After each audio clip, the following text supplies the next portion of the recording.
Good evening. My name is Akash Suri. I'm the Assistant Cultural Affairs Officer with the U.S. Embassy, Kuala Lumpur. Thank you to everyone on Facebook and Zoom for joining this evening's program featuring Howard University's Dr. Lopez Matthews Jr. They'll be speaking on What is an American? Reconstruction to Black Lives Matter.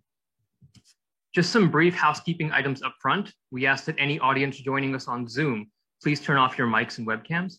Also, participants on either Zoom or Facebook can type your questions into the chat box and we'll forward them to the moderator.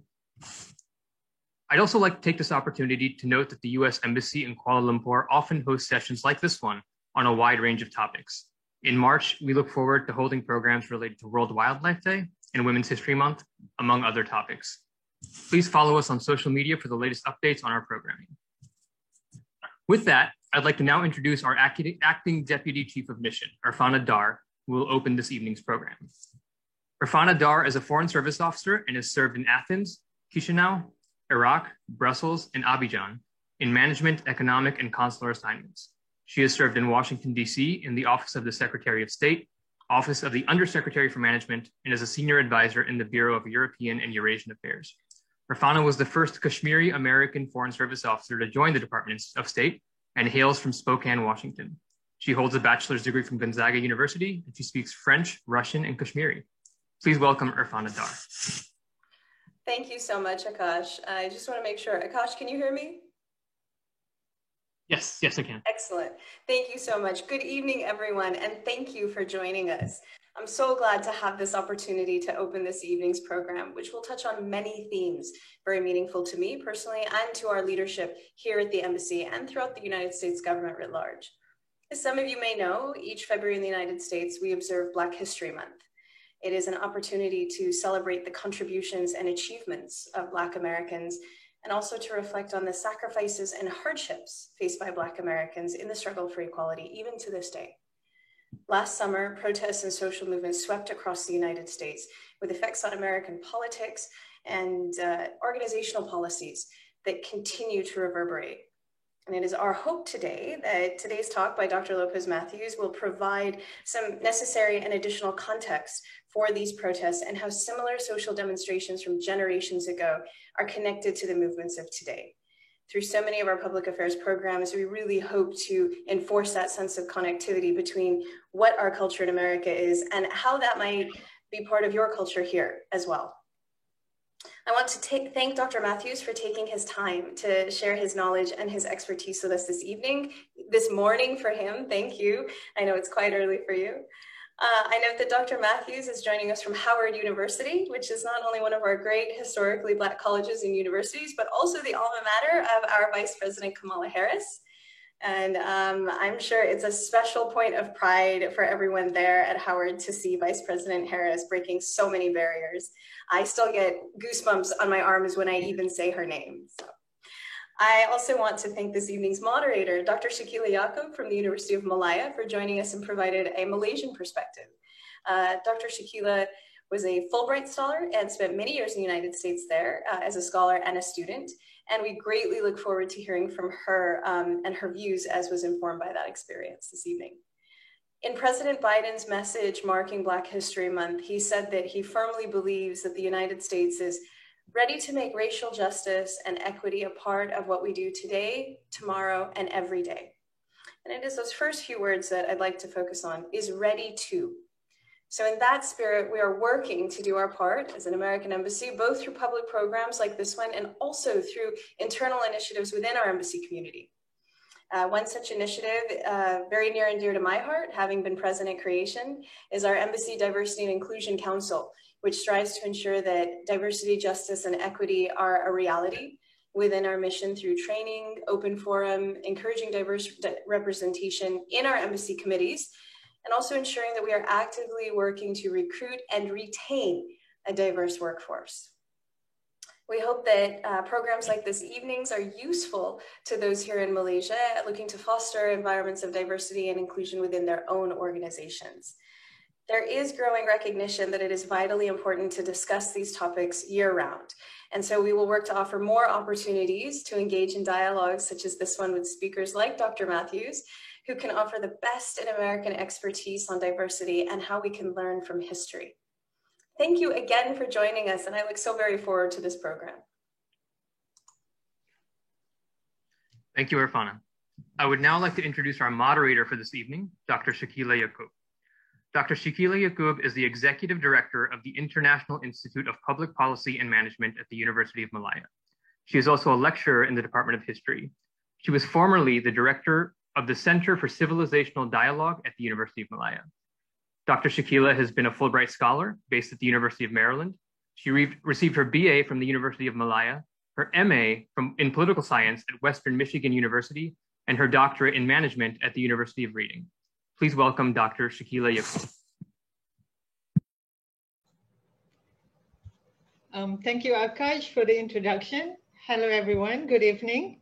Welcome to the virtual talk organized by the U.S. Embassy. And I would like to take this opportunity to thank the U.S. Embassy KL for inviting me to moderate this very interesting section. Before I begin, let me introduce Dr. Matthews.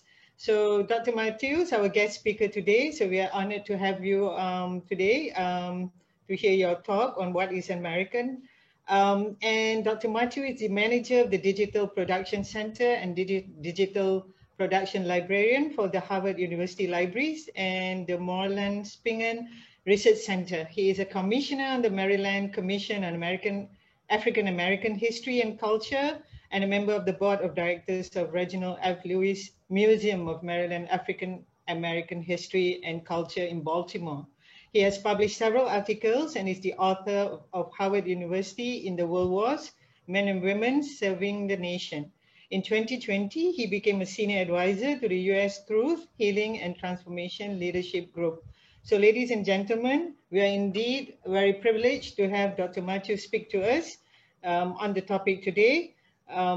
What is an American, from Reconstruction to Black Lives Matters? And I won't take more time. I would like now to pass over to Dr. Matthews for his talk this evening. Thank you.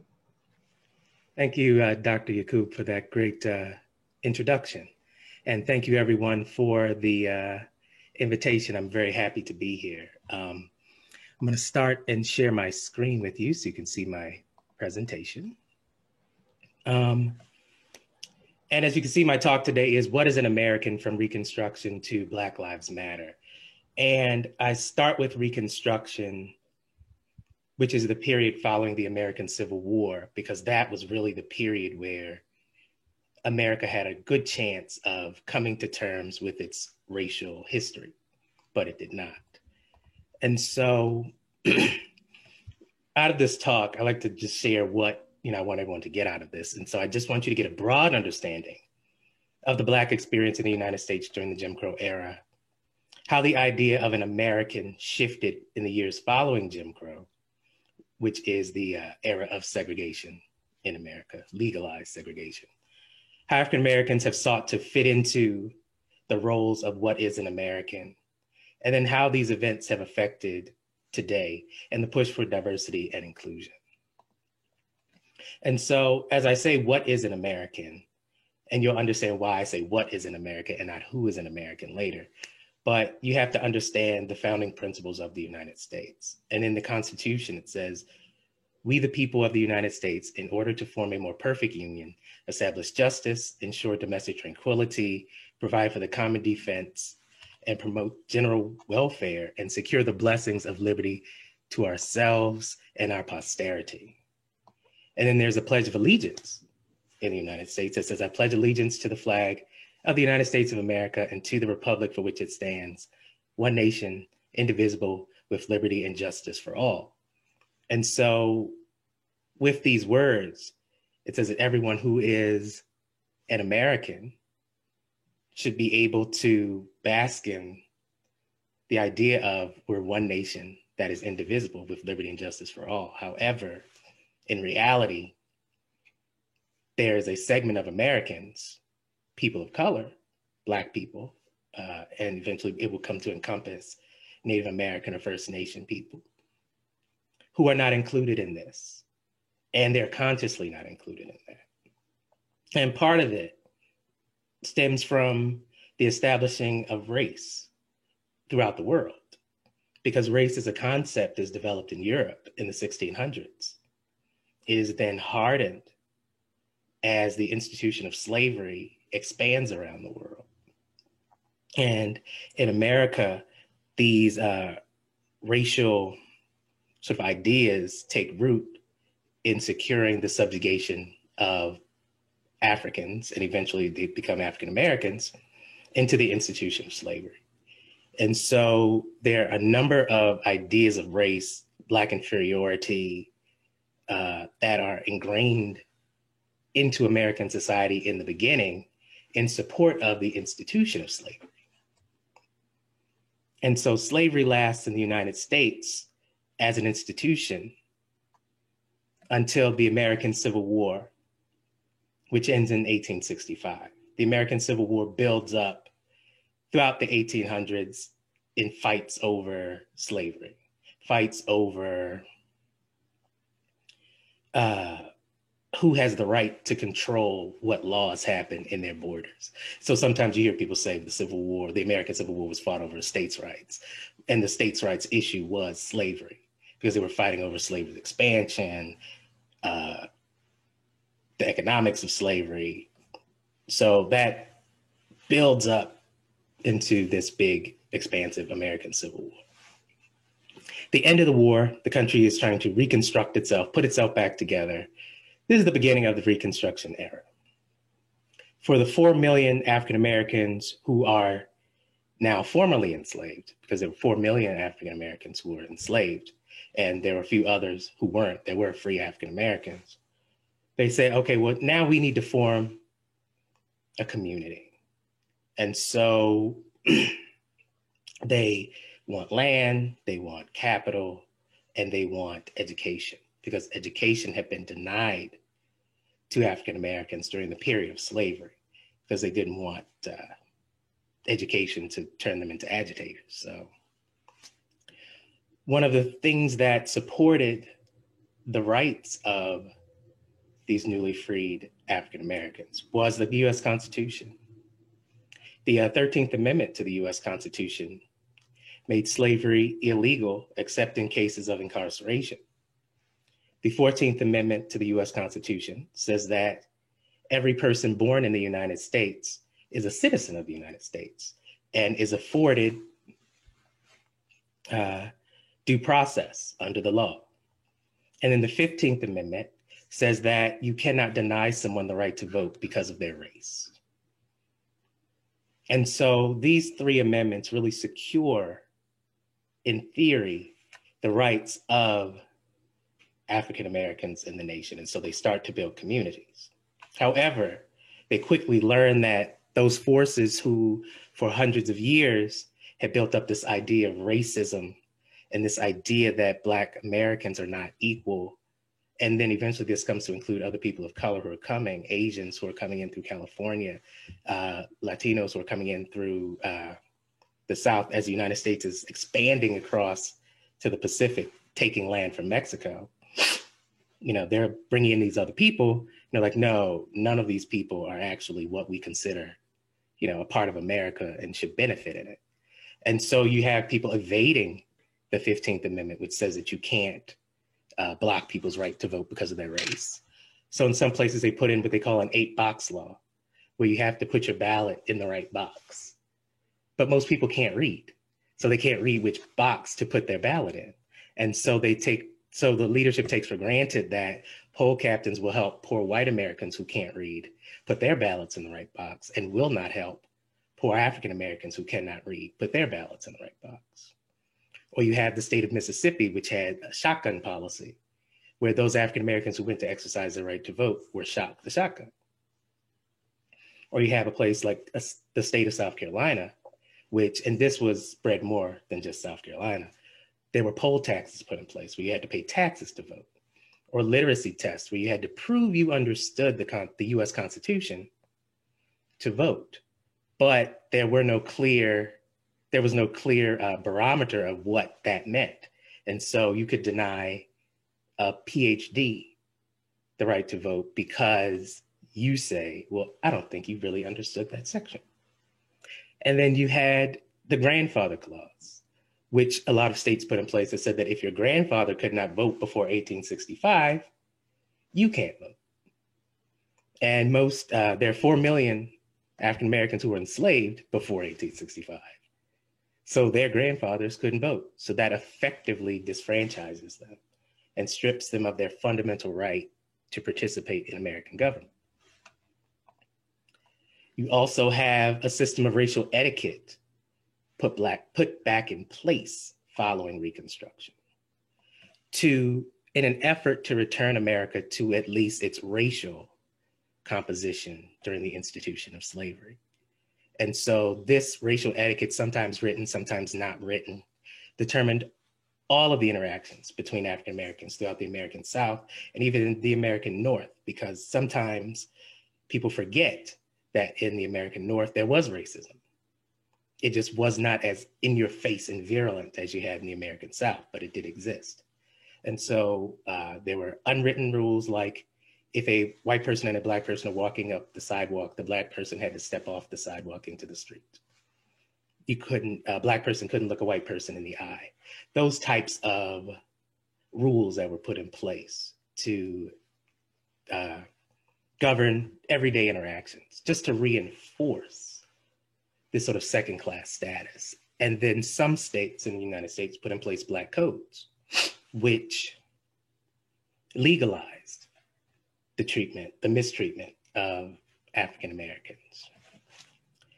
That was the legal ways and custom ways that Black Americans were put back into second-class status. And then you had violence. There was this idea that the South needed to be redeemed after they lost the Civil War, that Black people had gotten out of their place by building institutions and businesses and communities. And so these institutions were attacked. African American schools were burned to the ground. Successful African Americans were murdered through a process called lynching, where you're murdered by a group of people. Most people see the symbols of someone being hung by a tree, but the definition of a lynching is that you're killed by more than one person. You also have race riots happening throughout the United States. You see, I have a number of race riots that happened where entire Black communities were destroyed because of what was perceived as a slight or a violation of the racial etiquette, the unwritten racial etiquette. And so that then meant that the entire Black community had to face attack because you had to teach everyone a lesson. So you have this happening throughout the early 20th century in America. And then around 1910, 1900 or so, about 40 years after the Civil War, you have this idea that the South wasn't so bad, that slavery wasn't so bad, that the South was just this genteel society. They call it the myth of the Old South, that all they were doing was just trying to live their lives, and this evil North in America was trying to destroy their way of life.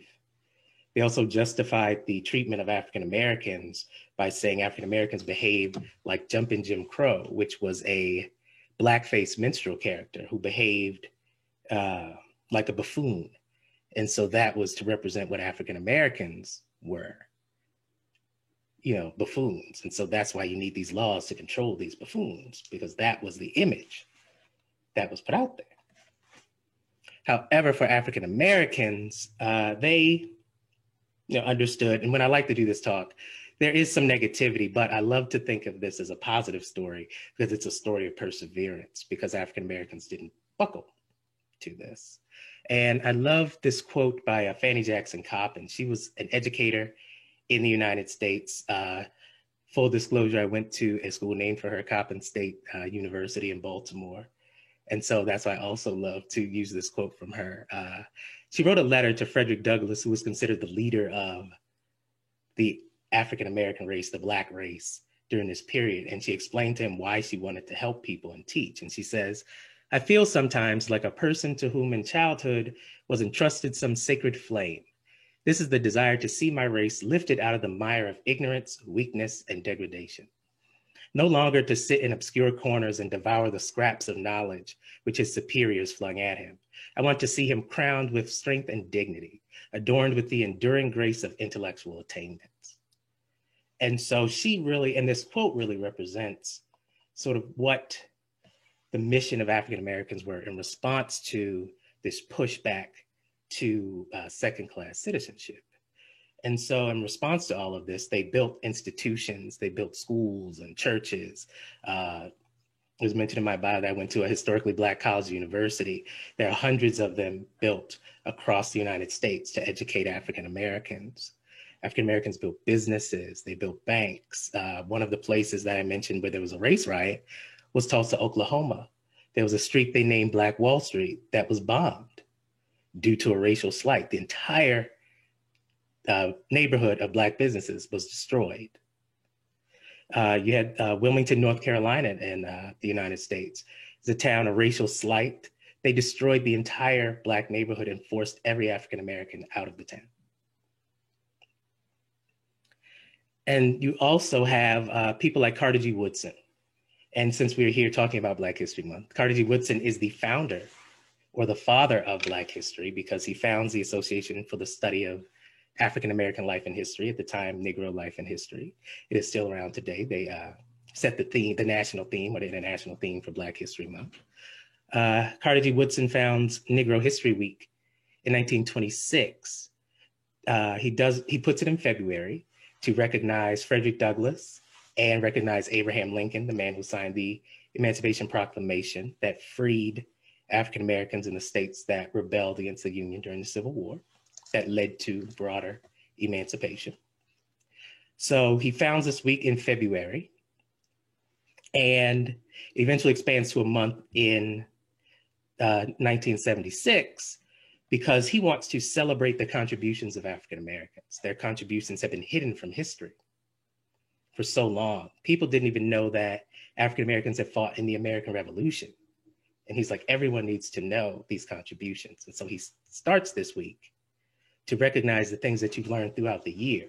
So you weren't just supposed to learn in this month. You were supposed to learn throughout the year and then use this week or this month to talk about what you've learned throughout the year.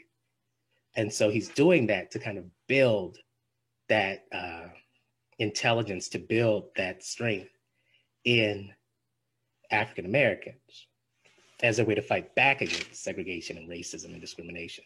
They also create what they called self-help books. Today, we would look at it like a who's who book, where there are listings of successful African Americans and what they've done and what they've contributed, so that other younger African Americans could look and say, oh, here's someone who looks like me, who's accomplished something that I can model myself after. They also did direct action with the National Association for the Advancement of Colored People, which was an interracial organization dedicated to civil rights and equal rights. You had a group like the African Blood Brotherhood, which was a group of African Americans who came together to push for equality. And so the NAACP starts to fight for Black rights through the courts. There are other organizations that start with sit-ins and protests, direct action, say, no, you will not deny me a seat at this table. And so you have African Americans with hope, believing that America can change and they're going to move it along. Now, one of the things that's very important in terms of the Black response to racism is migrations. African Americans, they faced poor treatment. They left the South. Hundreds of thousands of African Americans left the South. Very interestingly, a lot of the people who oppressed them were very angry that they were leaving the South, but they left for a better life and better opportunities. You then have thousands of Black people migrating into the United States during this period for opportunities. And so now, while you had African Americans before, now you have this dynamic of, well, now not everyone is an African American, because you have Black people in the United States who are not African American, because African American is a term for those Black people who went through the institution of slavery in the United States because they don't have a country of origin that they can point back to. Other people have a country of origin. You know, you're Jamaican American, if you're from Africa, you're Nigerian American. And so you're not African American, you're Black American. but so you're part of the Black family, but you aren't African American. And so now you have Black Americans who are now experiencing this shared experience. And so over the years, the cultural experiences come together. And so you kind of get this mix of, well, who's African American, who's Black American. So that's why sometimes you hear that term used interchangeably. Another important aspect of the experience in America that affects how people are seen is World War I. World War I happens in 1914, Europe, the United States, all at war with each other. In the United States, this is where you first see this idea of coercive patriotism. We were supposed to salute the flag, and you're supposed to put on all of these airs and do performative patriotism.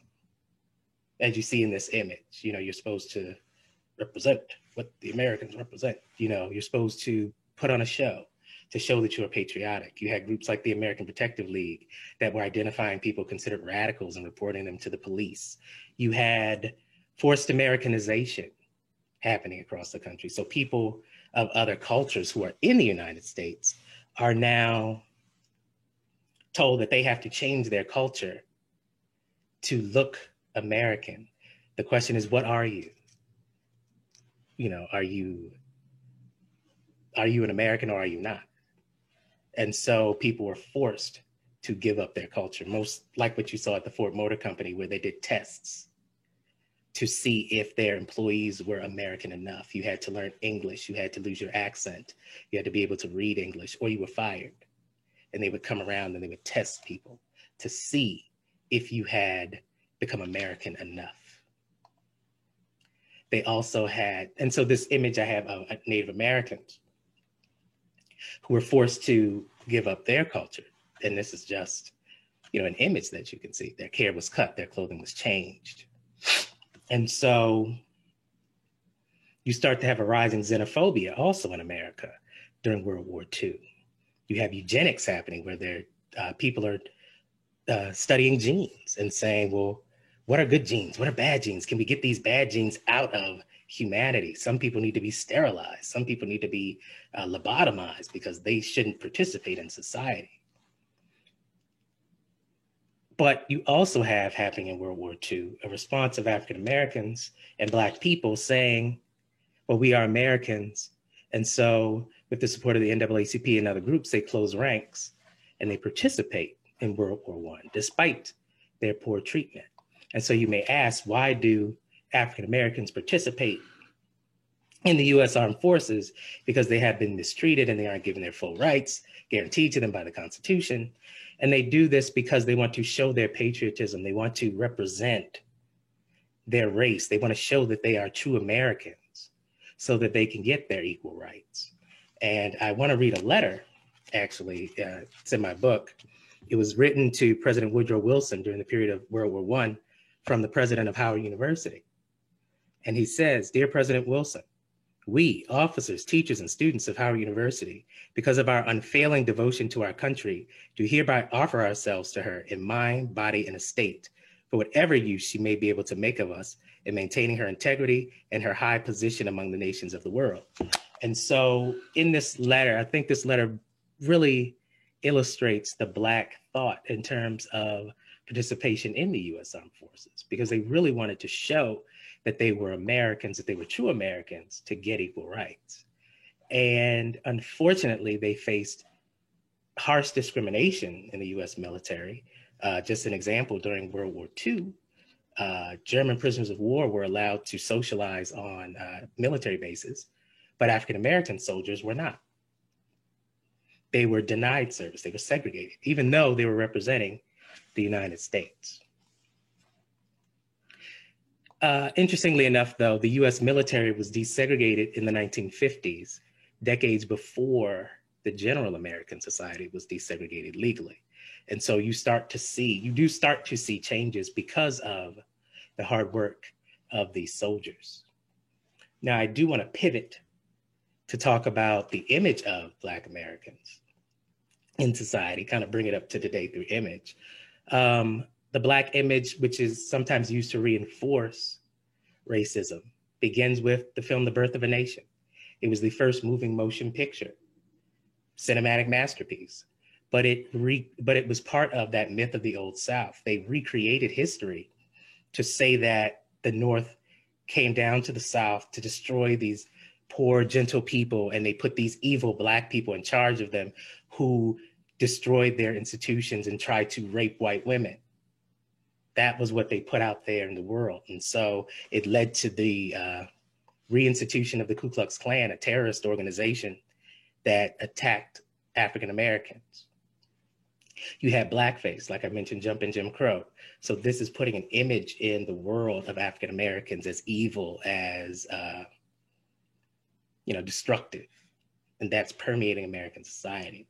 So trying to turn that around, you had times like the Harlem Renaissance in America, where it was this period of Black cultural celebration, where you had Black Americans trying to use their image as propaganda, use their culture as propaganda to say, no, we are creative, we are smart, we are talented, look at us. And so you have Langston Hughes and Zora Neale Hurston writing about the Black experience. You have Augustus Savage creating images. You have Elizabeth Catlett later creating images of Blackness as a promotion of Blackness.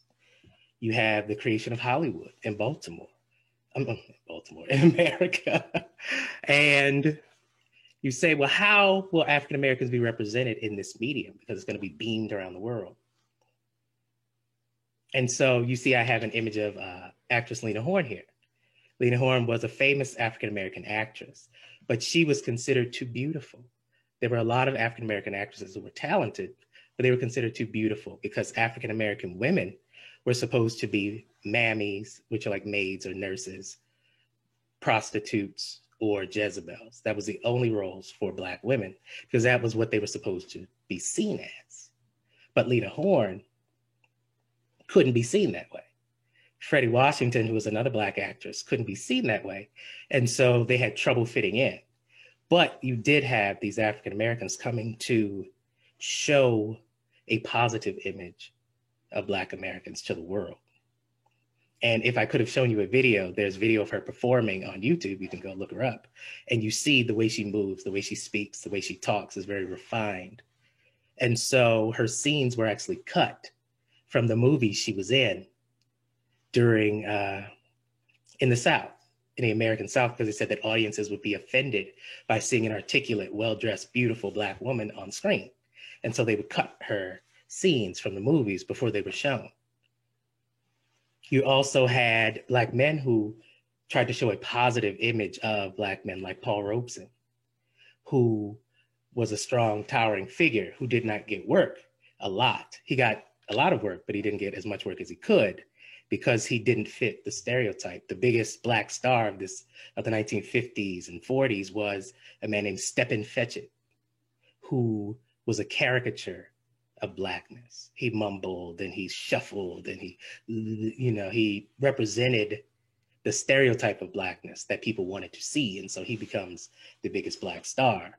But as we move through time, African Americans push the issue and they get some of these positive images on the screen. And that translates over to television, where you see negative images reinforced on the screen for people to see. But then you have others who are fighting against that. Like in the 1980s, you had The Cosby Show with that depicted a positive image of a Black family. But then you have people push back against that. And they say, well, that's not really Black life. They're not in the ghetto struggling hard.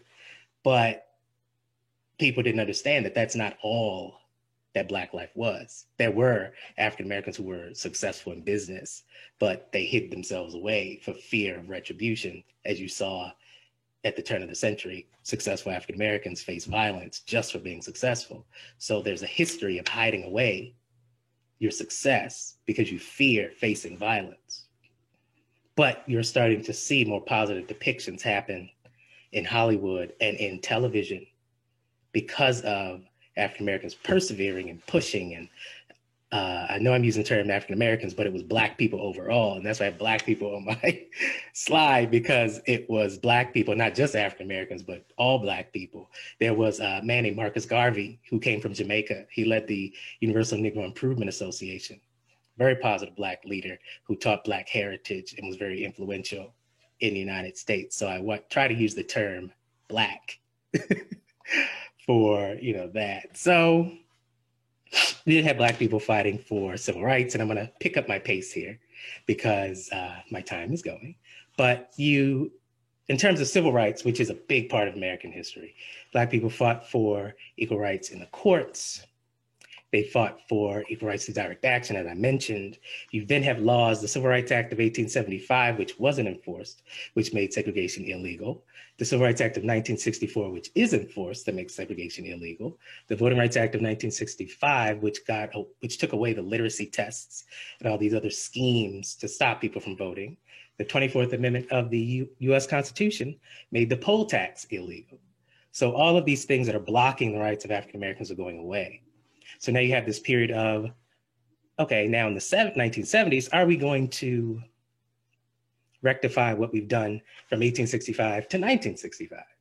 You have affirmative action, which is then vilified by those who are against efforts to bring about diversity and inclusion.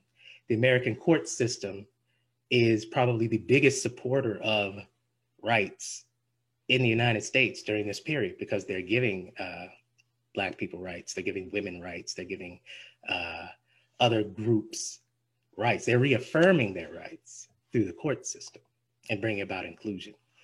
But you still have racism that persists. You have what they call laissez-faire racism, where white car dealerships charge Blacks more money, hospitals give Black people substandard treatment, insurance companies charge Black people and other people of color more, grocery store chains put older produce in Black supermarkets. And you also have people of color and Black people being denied senior levels of management in large companies. So you still have racism existing today. And that is why we have what many people around the world saw happening in 2020, because the United States has failed to adequately address the issues created at the end of slavery, where the refusal to integrate people of color into society has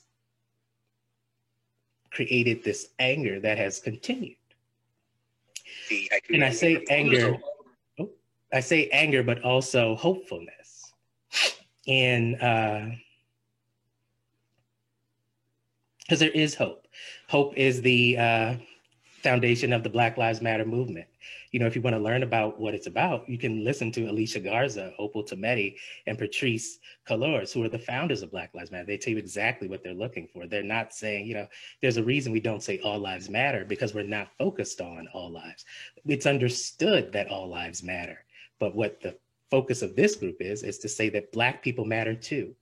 And so that is the foundation. But you do have groups like Black Lives Matter, like the US Movement for Truth, Racial Healing and Reconciliation and Transformation, that are trying to move the needle forward and trying to continue the progress of the integration of African Americans, Black people, and other people of color into American society. So when you say, what is an American? You say, it is everyone who lives in America. So thank you.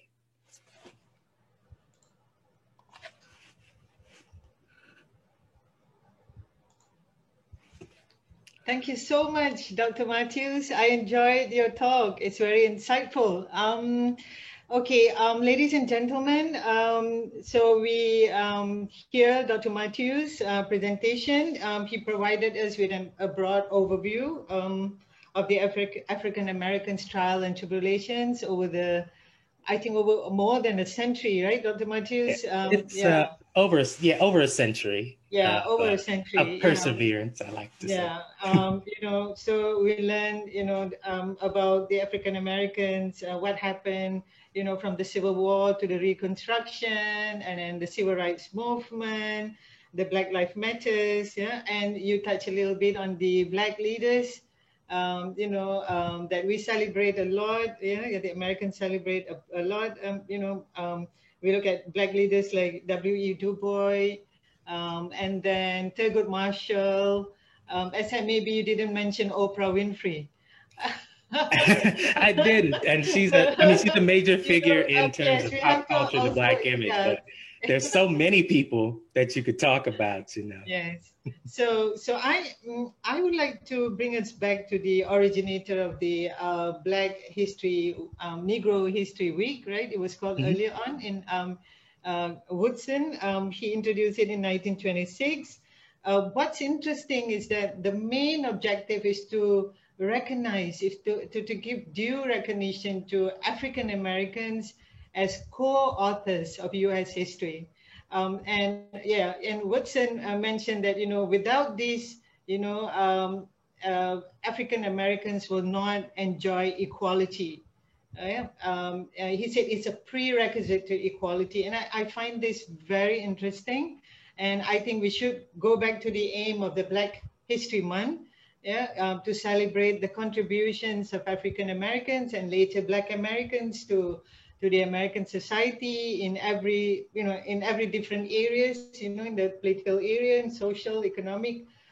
But what I find interesting is that over the years, the American leaders, the American presidents, going back to Abraham Lincoln and then FDR, Franklin Delano Roosevelt, and then later LBJ, Lyndon Baines Johnson, I think there's a lot of missed opportunities, for these presidents to actually embrace wholeheartedly, to promote equality for African Americans in the U.S. For example, let's look at Eleanor as the First Lady, Eleanor Roosevelt. She joined the NAACP in 1934.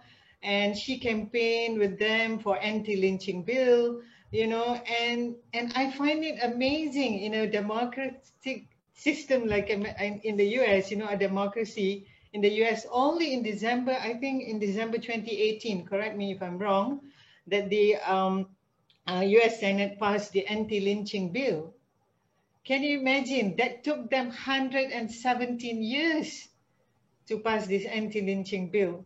So why is that, Dr. Matthews? Why it took so long for them, because lynching is bad. I mean, so how do you talk about equality if you can't even, pass an anti-lynching bill, only in 2018? That's very recent, and I find it truly amazing.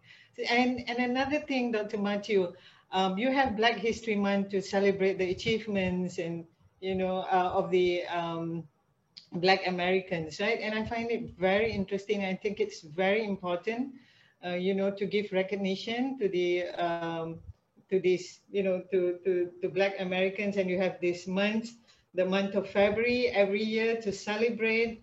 And you have different themes over the years. For example, for 2021, you have the Black family. Representation, diversity, and inclusion. I think that's the theme: representation, identity, and diversity. And I hope you can inform us why Black family and why representation, identity, and diversity is the theme for 2021. So that's the theme for 2021, because a lot of times Black Americans are viewed as a monolith. And people ignore the diversity of Blackness. They assume that there's only one Black experience when there are multiple Black experiences. Not everyone is from the United States. There's some who immigrated to the United States. There's some who grew up in middle-class neighborhoods and have that lifestyle. There's some who grew up in working-class neighborhoods. And so the theme is to just recognize the Black family as the foundation of the Black community, but also understand that there are many faces to what is considered a Black American. Like she mentioned Kamala Harris, our vice president. Yes. And I saw online, and I know they say stay out of the comments online, but I read comments on a national newspaper post where people were saying, why are they calling her the first African-American vice president? She's not African-American, you know, all of that. And it's like, well, no one said that she was African-American. They said she was Black American because her father is Jamaican. And so, you know, she's part of the Black family because of that. And so that's why we pick, you know, these themes to really help people try to understand try to understand Blackness, try to understand Black people, to try to bring in that diversity of the Black experience. Okay, maybe we can take some questions from the FB Live. FB Live. So there's one question from Kenneth Ford on Facebook. Is it true that the Democratic Party was a party of slavery? That is true. At the time of the end of the Civil War, the Democratic Party was created to represent slaveholders. It was created to represent what they call the slave power conspiracy. And so for much of its time, it was anti-Black. But you start to see that change during the Great Depression in the United States, where it is the Democratic Party that is passing laws and supporting people. And they're supporting people regardless of race, surprisingly, in the 1930s, providing help. Then you have the 1960s, where the Democratic Party is the party that passed, you saw I mentioned the Civil Rights Act, the Voting Rights Act. It's the Democratic Party that is doing those things in the 1960s. And so you then have a switching of allegiances happening in the 1960s, where, wait a minute, this party now represents something different. And so those who don't agree with it shift and they leave the party. And so that's where you have the identity of the Democratic Party shifting starting in the 1960s and forward. And now it's still kind of in the throes of what am I, you know, because now it's a big tent for all these diverse voices. Yeah. Dr. Matthews, another interesting fact is about, you know, Lyndon B. Johnson. He introduced the Great Society, and he was key. Yeah, he was key to, you know, he was the person instrumental in pushing for the Civil Rights Act and also the Voting Rights Act, right? But again, there's also questions about his racism, right? Yeah. So, you know, so we have this. You know, leaders who are helping, but yet not helping in a way. So do you see that happening? Yeah, going forward in the Biden administration, like moving from Trump to Biden administration, do you see this happening again in, you know, for the Black Americans? You know, I actually do. I do see change happening just because as a pivot from what we've seen in the last 4 years. So now we're going to go straight forward with inclusion, you know, as a response to what we've seen. And so I do see that happening in the current administration. But it's interesting that you mentioned Lyndon Johnson and his views on Black people, because that is something that Black people have dealt with throughout the entirety of US history, where Black Americans have had to work with people who who are anti the things that are hurting them, but may not support Black Americans. Like many of the abolitionists who fought to end slavery virulently hated the institution of slavery, but did not like Black people. They didn't want equality. They just hated the institution of slavery because they were morally against it. And so, you know, there's a history of that in American, there's a history of that in America. Yeah, and in other places too. Yeah, what I'm trying to say is that politics play a very big role, right, in determining, you know, their support for Black Americans. Definitely. You know, like for example, FDR refused to support his wife's campaign just because he did not want to lose the support from the white Americans in the South. And Lyndon Johnson, although he signed the act, but he was saying, "Oh, I will lose the support from white Americans in the South," you know. So yeah, but okay, let's take more questions from. So we have one. Now that we understand the historical context, what do you hope for society in the future? I hope that we will continue along the path to full equality and inclusion, because I like to make the analogy that race relations in America is like we're going to the store, and equality is the store. And so we've gotten in the car and we're driving to the store. We're not quite to the store, but we're driving there. And so we've made progress. You know, we're on our way to the store, but there's still a way to go. We're still a few lights away from getting to the store. And so I think that, you know, I hope that we will progress. You know, that's why I was so excited to see the protests of last year, even though there were people who came in to try to change what they were about. They represent that there's still hope in America, that if you're fighting for change, that means you still believe change can happen. And so, you know, I'm excited to see it, and I'm hopeful as well. There's another question, Dr. Matthews. Do you think the fear of success leading to violence still plague many or some African Americans today? I think that there is a fear because society, because the stereotype is still there of what is, you know, what is a Black person? What are they supposed to speak like? What are they supposed to look like? What are they supposed to dress like? And so among some groups, some people, there is a fear that you will lose your idea of what is Blackness by becoming successful. And so they try to become successful in certain areas because those areas are considered acceptable areas of success. They try to become a rapper, or try to become a singer, or try to become a sports star because those are acceptable areas of success for Black people, you know. And so that is just a matter of, you know, trying to take your mind away from the stereotypes that have been pumped into society. Yeah, I think it's important. Yeah. Okay. Any reason why the US have civil rights, whereas the rest of the world follow the United Nations Universal Human Rights? I think because the racism in the US was so palpable, so in your face, that, and America as a nation tends to look inward a lot of times. It likes to focus inward and solve, you know, we're Americans and these are American issues. And so we're going to focus on it as Americans. And so, you know, America tends to look inward for the most part. Every once in a while, they'll turn and look outward to see what everyone else is doing. But that's been historically what America's been doing. You know, moving with the United Nations and having embassies and all of this stuff is something. I also teach world history, so I tell people all of this stuff. If it happened within 100 years, it's all new. And so, you know, this is new for Americans kind of participating in the world. And so, like with equal rights, America was coming along with being a better friend to the world, you know. So that's Dr. Matthew, I teach American history at the university for more than 2 decades. And I, you know, how I sell American history to my students, I say, well, if you want to learn global history, you have to learn American history. So, you know, you can find each and every issue in American history, you know, and you can relate to what's happening, you know, throughout the world.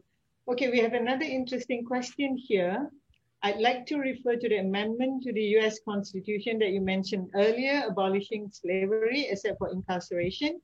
Given the unequal incarceration of African American in the justice system, would you say that this is a loophole to continue the systemic oppression and slavery? It is a loophole. I didn't talk about mass incarceration because that is such a big issue and it's such a deep issue. And so we just didn't have the time to really give it the time that it requires. But I will say that it is a loophole. But it's not the driving force behind it. You know, there are other laws and there are other issues that are more like the growth of private prisons and this idea that there's money to be made by incarcerating people, you know, that is, you know, more of a factor in keeping that going. And so it does open itself up to slavery where people are forced to work for no compensation. But I always like to say that it's not a continuation of the institution of slavery, because that was a particular kind of horror that Black people, African Americans faced, you know. So the institution itself did end in 1865, but slavery in terms of forcing people to work for free continued under the convict lease system, where people put in prison and then leased out to companies who worked them almost to death. That actually became an international scandal in the United States. And so, you have those types of things popping up because of the loophole. So I think I answered the question. Yeah. Okay, I think you did, yeah. So do you think you will see some positive change under a Biden-Harris leadership? I think you answered that question as well just now. What about the pushback from white supremacists empowered by Trump? It's nothing new, I will say, because you saw it happen in response to Black success right after the Civil War. Remember I mentioned in the Reconstruction era, building schools, building businesses, building banks. As soon as the institution of slavery got out the way and there was this law, you had federal troops in the South protecting Black people, boom, success rang up. But then you had the response to that of violence, trying to put them down. And so you'll always have those who fight against it because racism had been so ingrained into the fabric of society. And so it's going to take a while to take that thread out. And so, it's coming out. Yeah, like I said, it's coming out, but you'll always have those who fight to the death to keep it. And so you just have to keep fighting. What about celebrating heroes, and, throughout, and not only during the Black History Month, because we always hear tragic stories, we hear sad stories about, Black Americans, and we would like to hear positive and happy stories, why is it not being shared, I think the media is always like sharing sad stories and, tragic stories about Black Americans suffering from police brutality. I'm sure there's positive stories as well, but we don't hear these positive stories as much as we do. Because it doesn't bring ratings, it doesn't, people don't want to watch something positive. There are millions of positive stories of people who are successful, people who've finished college and graduated and supported their families, but that's not going to bring eyeballs to the screen. I mentioned the self-help books of the 1890s where they were highlighting successful African-Americans because, here's an example of what you can see, but that's not sexy. That's not gonna, bring the eyeballs to the screen. You have the reality shows with all that negativity and all that carrying on. That's what gets the ratings, but a positive show, most people don't even see it and don't even know who they are because the drama isn't there. Okay, we have one interesting question here. Did Black Lives Matter make racism a political movement? I've seen countless people claim that they made racism more than what it was.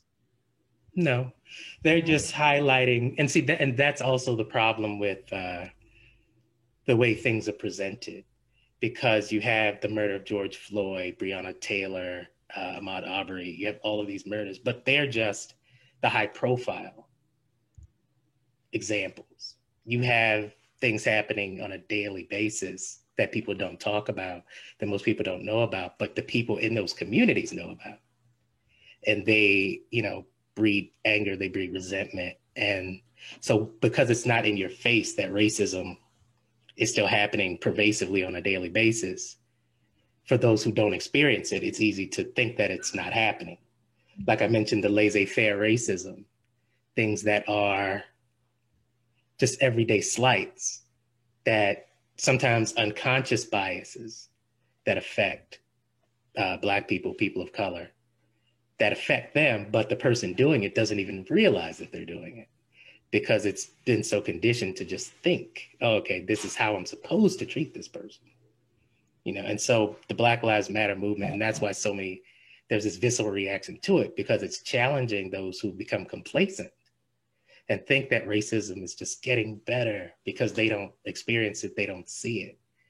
And so it's just highlighting what those people who are still experiencing it are experiencing. They're telling their stories, and it makes people uncomfortable. And when people get uncomfortable, they get fearful. And when people get fearful, they lash out. Yeah. And so that's, what you're seeing. we are also experiencing this in Malaysia. We have a large number of African American students. I'm not sorry, African students from all over the world studying at our universities, private universities especially. And there's a question here from the chat. What advice do you have to an African student as experiencing racism in Malaysia?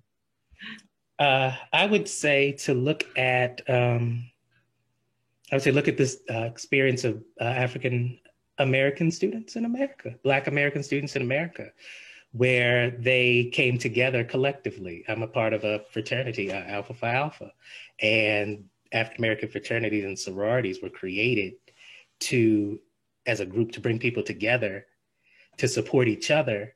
And then they developed to start supporting the overall Black community. So now they are lifelong organizations that provide service. And so, they came together, the founders of Alpha came together at Cornell University. They were Black students. They're surrounded by whiteness and everything that comes along with being a few Black students surrounded by whiteness.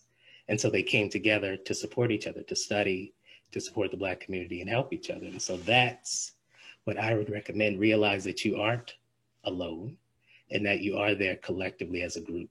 And so come together and support each other and support your issues.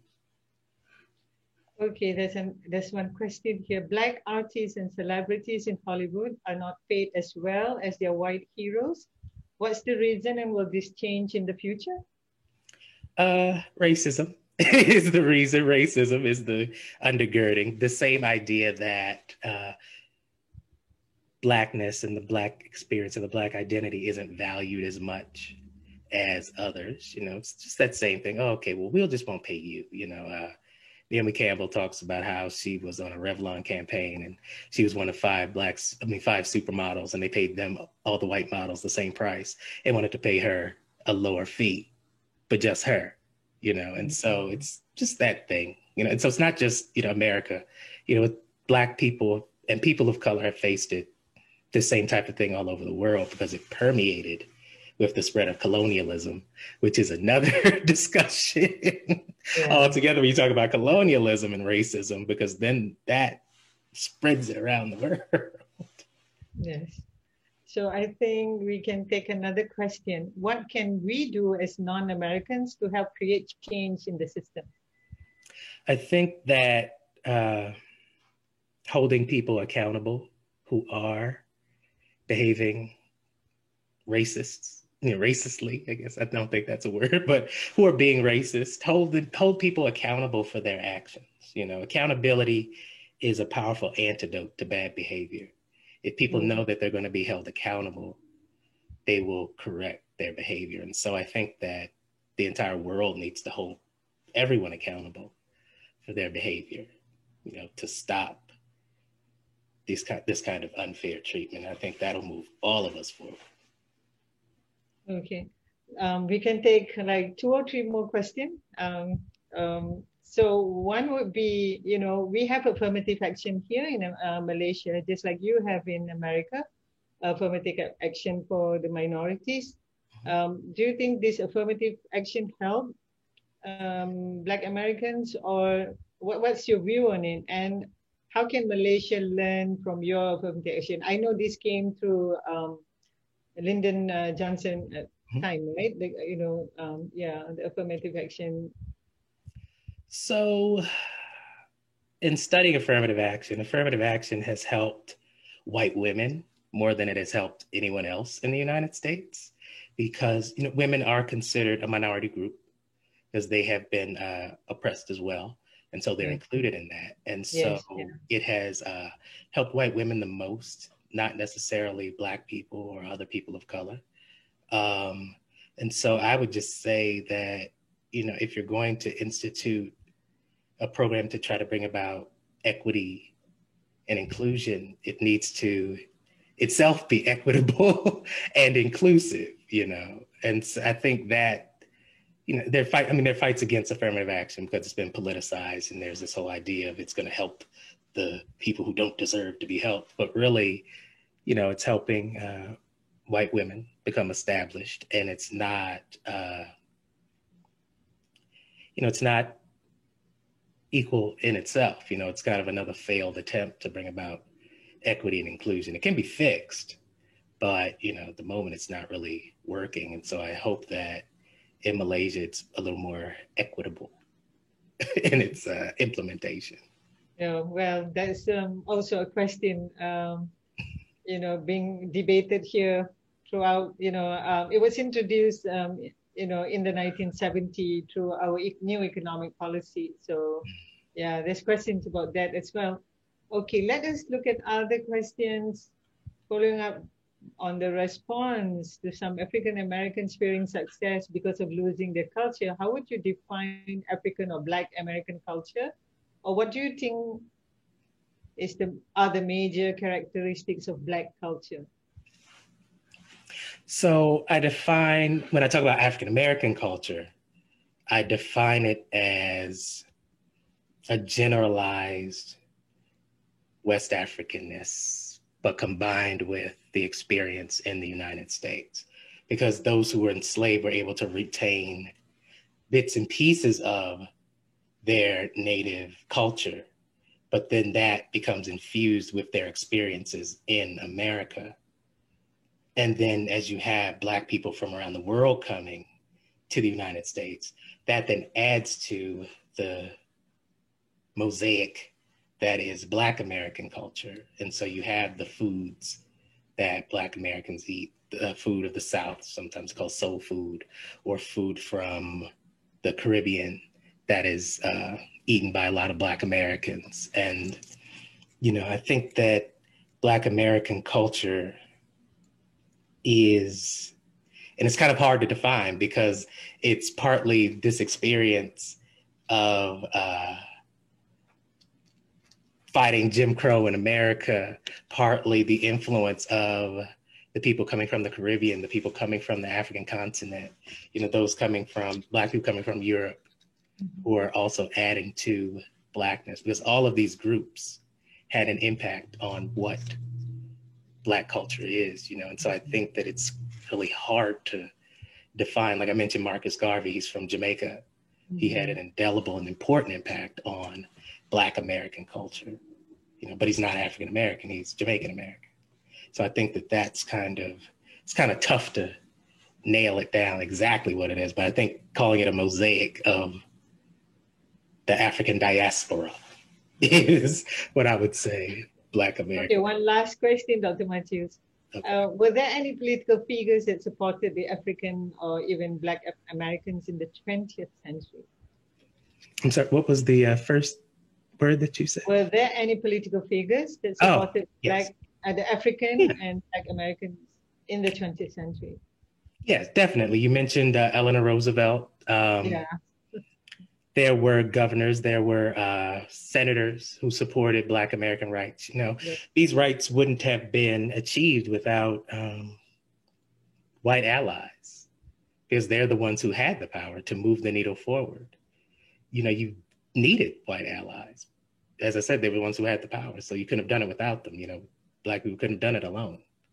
And so while I didn't necessarily highlight the white allies, they were always there. You know, I mentioned the NAACP was founded by an interracial group of people. It wasn't just Black people. You had Arthur and Joel Spingarn, who were Jewish. Yeah. They were some of the greatest champions of Black rights. You know, there were a lot of Jewish Americans who supported civil rights and supported the NAACP and other groups. Yeah. There are white Americans who supported the NAACP and other groups. Some of the people killed during the civil rights movement were white. Yeah. You know, but you know, I try to focus on the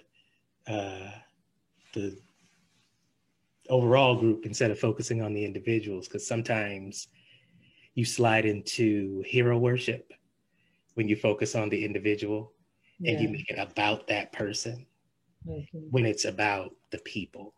So just in case someone's wondering, that's why I don't really mention individuals too much. I try to make it about the collective instead of the individual. Correct. Yes, that's a very good ending, Dr. Matthews. It's about the people and not, you know, not about leaders per se, and you don't want to hero worship them. Yeah, it's true. So thank you so much, Dr. Matthews. We really enjoyed your talk. You know, it's great. And you answered all the questions very well, I think, you know. And we thank the U.S. Embassy for hosting this. I hope the U.S. Embassy will do more talks like this. Now that, you know, it's online, we don't have to fly you in to the country. We save a lot of money. And again, I would like to thank the U.S. Embassy for the opportunity to moderate this very interesting virtual talk. And I hope we will have more in the future. Thank you so much. And I'll pass the floor over to Akash. Sure, no problem. Thank you both. Thank you, Dr. Matthews, for such a fascinating talk and for answering so many questions. Thank you also to Dr. Yaqub for being such a fantastic moderator and selecting some really interesting questions. We will continue to do programming like this. As Irfana mentioned in her opening remarks, there's broad recognition now that we can't do these programs just during Black History Month, that we need to do them year round. So you'll see more programming like this from us in the future. And thank you all for joining us this evening. Have a good night.